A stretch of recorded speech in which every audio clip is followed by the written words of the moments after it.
Haryanvi singer Masoom Sharma ने एक बार फिर से सरकार से बगावत कर दी है।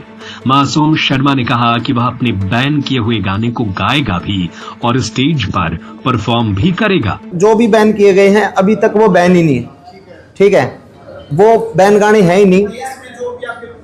मेरे देश में जो भी कार्यक्रम होंगे, जितने भी मेरे बैन गाने हैं, मैं उनको परफॉर्म करूंगा। जी बिल्कुल करूंगा।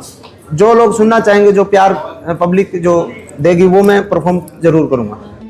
वहीं उन्होंने सरकार द्वारा गाने हटाए जाने के निर्णय पर भी उंगली उठाते हुए कहा कि मेरे गाने बंद होने के बाद क्या हरियाणा का क्राइम रेट कम हुआ है?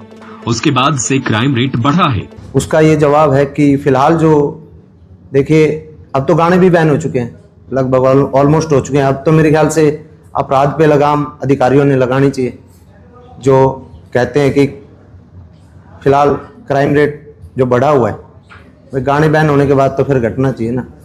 और दूसरा, काउंटर में हम देखें तो मेरे गाने तो यूपी में, एमपी में हर जगह सुने जाते हैं, वहां पे तो क्राइम रेट इतना है नहीं। इस मौके पर उन्होंने यह भी बताया कि अब वह भारत के साथ साथ विदेश में भी स्टेज शो करने वाले हैं, जिसकी शुरुआत थाईलैंड से होने वाली है। मेरा थाईलैंड पटाया में है जन्नत क्लब, उसके बाद दुबई में है 11 अक्टूबर को, ऑस्ट्रेलिया में है, उसके बाद कनाडा और इंग्लैंड और यूएस, ये इन कंट्री में। भारत में किस प्रदेश में, एक बार उसकी भी जानकारी। भारत में पहला शो मेरा मैं ऑर्गेनाइज करने जा रहा हूँ मेरठ में, और दूसरा पटना में, तीसरा जयपुर में, चौथा चंडीगढ़ में, पांचवा नोएडा में और छठा अहमदाबाद में, सातवां लखनऊ में और आठवां पुणे में।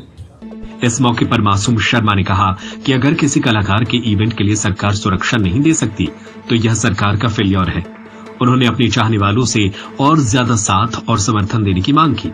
अगर मेरे जो बैन हुए प्रोग्राम मेरठ में था, ग्वालियर में था, उसमें सुरक्षा का हवाला दिया गया कि हम जो है सुरक्षा नहीं कर सकते, ये ज्यादा भीड़ आने की आशंका है, ये तो फिर कहीं ना कहीं अगर आप किसी आर्टिस्ट की या फिर कोई अगर आप सुरक्षा ही नहीं कर सकते तो वो भी एक प्रशासन के ऊपर ही तो सवाल उठता है।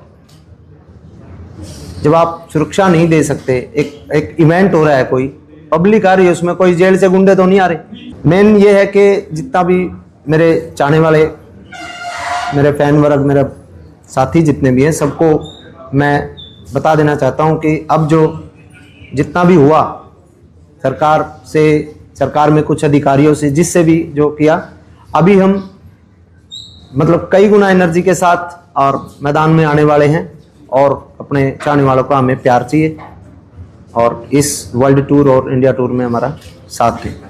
खुद को हमेशा बागी की भूमिका में रखने वाले मासूम शर्मा अब बैन काफिला कार्यक्रम के तहत विश्व भर में कार्यक्रम आयोजित करने वाले हैं। अब देखना ये होगा कि मासूम शर्मा का यह काफिला कितनी दूर तक चलता है। सत्य खबर, सत्य, सटीक, बेबाक।